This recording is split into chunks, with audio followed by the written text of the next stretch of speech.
Today I'm going to talk about one of the hardest topics for humanity, and that's our mortality.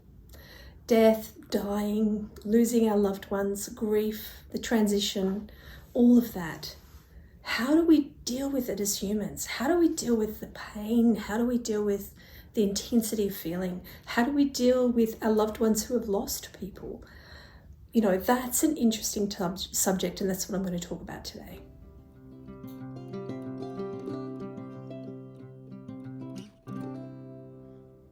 I'm Catreeana. I've been a spiritual teacher and healer for the last 20 years, not by my own design, but by my calling. As I look back on my life now, I can see that, of course, I had one of those healer lives. I had a pretty interesting, very coloured, peppered with a lot of difficult experiences childhood. That was hard to navigate life for a long time because of what had happened to me. Abuse, my mother was an alcoholic, drugs, that sort of stuff. My father was a single parent. I'm unusual in that, it wasn't the men that abused me, it was mainly women. There were men that actually sexually abused me, but it wasn't in my family. Now, the reason why I bring that up is because I've had to work really hard to understand how to be a human. And because my father was a single parent, I had to deal with the grief of not having my mother with me. And just this enormous grief that I'd always had. And it took me years, probably now that I'm in my 50s, that I really understand it. And the other thing with grief is that I had a lot of people die in my life. I've been to more funerals than I have weddings, believe it or not, but it's true. And I've had to kind of really stare at it. The first time I really had to stare at death, I was 21. My mother died from cancer, and it was a really interesting journey. It was a difficult journey because my mother was still drinking when she died. She died an alcoholic. And then I had to deal with the grief recently of my sister passing. My sister and I had a really difficult, tumultuous relationship, and I loved her a lot. But, I wasn't expecting when she passed away to be as sad, because I'd lost my grandmother who helped bring me up. I'd lost my mother. I'd lost good friends. I lost a friend who suicided and killed her son. I lost so many people in my life, and I thought I had a handle on grief. I honestly did. But when my sister was dying, I helped her for 2.5 years. And although we had a tumultuous relationship, and my sister was a very injured person, so that meant that she was very difficult to be around. And I had to spend a lot of my spiritual muscle, I call it, which is finding calm in the storm, finding compassion for her when I just wanted to kill her, that sort of stuff. And so I had 2.5 years of that before she passed away. And when she passed away, it left such a hole in my life. Although when she died, I didn't have the difficulty of all the drama and having to deal with the illness, I missed her. I didn't realize how much I would miss her. And this sort of cavern opened up in me, and I experienced grief like I'd never experienced it before. And I think it's because there was such a commonality between my sister and myself, but it enabled me to really observe grief in a way that I hadn't before. Now, I'm a natural born healer. I didn't choose to be a healer. I've been a healer for 20 years. I started doing it because people would come to me and say, I think you can help me. And I would often argue with them and say, I'm not qualified. I don't know what I'm doing. Because I am like, I did start working in the beginning as a psychic. And that was something that I learned that I could do in my 30s. I know. Like, suddenly everything clicked. Why did I know things when I knew them? Like, all of that stuff. But until I was 30, I had no idea I was a psychic. And then I ended up being very gifted, which I still can't quite believe it. But that's just something I can do. And so I started doing the psychic thing, and then people come to me saying, I think you can help me. People came to me for all kinds of things: eating disorders, multiple personality disorder, fear of smoke, phobias. They came to me for relationships, for business, for financial situation. Just anything you can name, I've had to deal with. It's quite overwhelming actually how much I've had to deal with. But one of the things that it's been a common theme is death and dying and grief. And grief, I've worked with a lot of people in grief. I've helped people with the process of letting go of their loved ones, of the cancer journey that they've either been on or they've been on with somebody else. So I thought I'd had this covered. But then when my sister died, the bottom fell out. I have a lot of self-awareness, and I was really surprised that I was hit so heavily that I couldn't get myself out of it. And the thing I found is that people would say to me, "No, what can I do for you? What can I do?" And I'd be like, "I don't freaking know. Like, I feel so crap." Now, of course, I didn't take it out on people because, I was lucky enough that I had enough self-awareness that I wasn't doing that. But it was really difficult because I didn't know what I needed, and I didn't know how to ask them for what I needed because I didn't know what I needed. So now when I think about grief, I go to my experience, but I also go to the fact that I don't even remember where I learned this from, but I heard somebody in one of the grief forums say, don't ask somebody what they need when they're in grief. Just offer things you can do. So say, I'm going to come and make you some food. I'm going to come and clean your house. I'm going to ring you once a day to see how you are, and it makes an enormous difference. So if you are helping somebody through grief, that's a really good idea, is come up with something that you can actively do that that will help that person in their life, and just say, this is what I'm doing. Not, would you like me to? I want to do this for you. This will make me feel like I'm helping you somehow. I care about you. I want to support you. Please let me do this for you. Because also when you're in grief, it is really hard to ask for help. So having a clear, thing where somebody's saying, not only will this help me, but it will help you. And if you do have loved ones that are dealing with death, then we do feel helpless, we want to help them. So it is a way of being able to help our loved ones as well. So that's really important. If you are dealing with grief, the very first thing, and I know I bang on about this all the time, but kindness, kindness, kindness, kindness, kindness.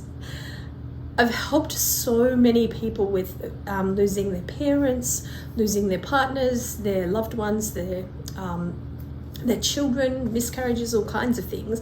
And the common thing with all of this is the need to be really gentle with yourself. The need to understand that grief is a process. And one of the things that I wanted to explain about grief is what I could understand about it, is that it has two parts. One is the emotional part, the emotion of letting go of somebody that we love, having to understand that they're not in our life anymore, the sadness of the loss and all that sort of stuff. The other component of grief is a physical one. We are all energetically connected to one another. And so even though we may not see each other, we feel each other. Even though we may not be aware of it, our bodies are.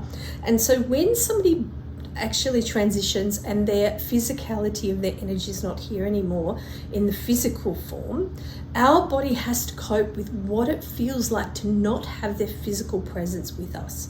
So our body actually goes into a bit of a meltdown, particularly if that person is really interlaced in our life. So what that means is you need to be gentle with yourself. Understand that part of what you're feeling is a body chemistry response, and it's also an energetic response through your body. So you're going to have to be very gentle with yourself and support yourself energetically. What I mean by that, so if you think about energy in terms of, I have low energy, I have high energy, the energy of feeling great, I feel great today, or I feel really sad, or I'm talking about that kind of energy. I'm also talking about an esoteric energy, but we can think about it in terms of a physical energy if you want to as well, if that makes it easier for you. Looking after your energy at this point when you're in grief is really important, or looking after your loved one's energy. And the things that you can do to help are things like light candles, beautiful music.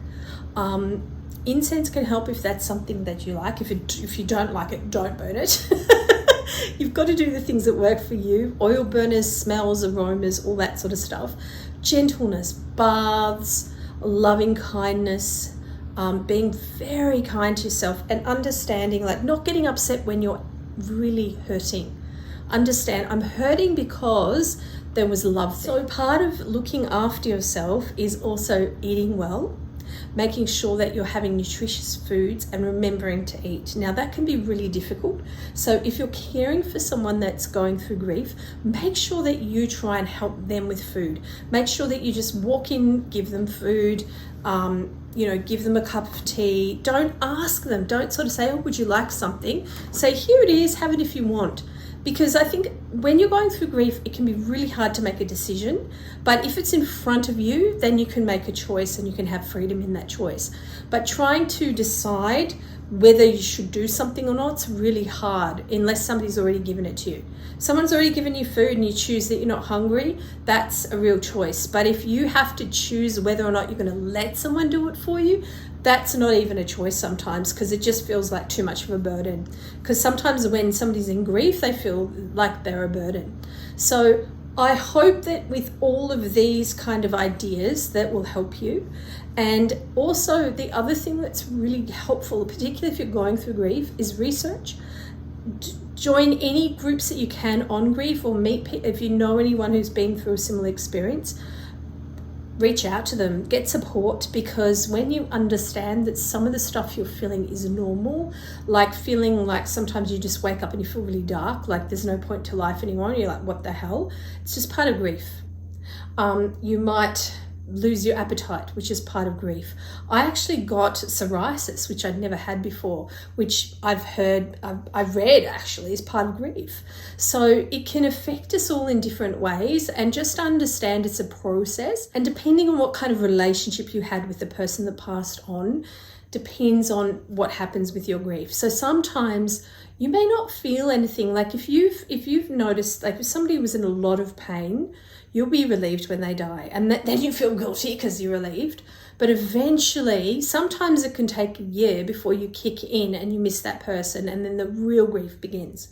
So sometimes grief doesn't begin for a year. Sometimes you start grieving instantly. Sometimes grief can last for 3 years, and it can keep going on. But what I suggest, particularly if your grief is really, really hard to deal with, which mine was, I would give myself time, and I would set a timer literally, and I'd say, okay, for half an hour, you're allowed to cry, you're allowed to be upset, and then you're going to get up and go for a walk, or you're going to get up and dance, or you're going to get up and do something. Because otherwise I felt like it could just swallow me whole. And I just set that timer. Here's half an hour to feel sad. Here's half an hour to feel really upset. Didn't mean that I wasn't upset after that. It just meant that I wasn't focusing on it, that I was doing something else to move my mood and to nurture and look after myself in this time. In summing up, grief and death, dying, it's all a very difficult subject for humanity, but it's also something that gives us a depth of life, because when we have had loved ones that die, we realize how precious life is, and life is precious. And what matters when you are dying is not how much money you have in the bank. It's not how wealthy am I, or how much have I done in my life, or how famous am I. It's who matters, who's going to miss me and who am I going to miss, and who's with me and who loves me. That's what matters. And that's what death and dying gives us. That connection to the truth of what matters for humanity. That love is the main thing of life. So grief is really about love. The more that you grieve somebody, that's because you love them. So try and remember that grief is about love, and try to be very loving to yourself or to your loved one who's in grief at this point. And I hope this video has helped. And I've made it for one very special person who was this precious angel, earth angel, whose mother had a rocky relationship with her mum off and on. And, they got it together eventually.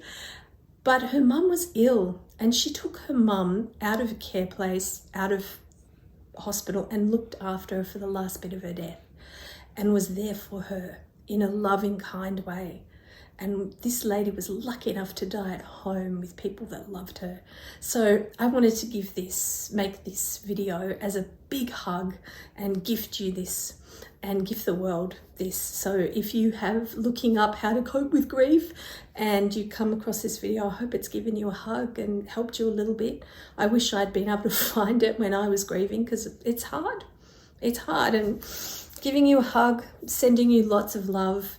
Take care and go so gently with yourself. And if you really like this video, please like and subscribe to my channel, because it will really help me, and share, you know, especially with your loved ones. It's that sharing is caring, particularly with these videos.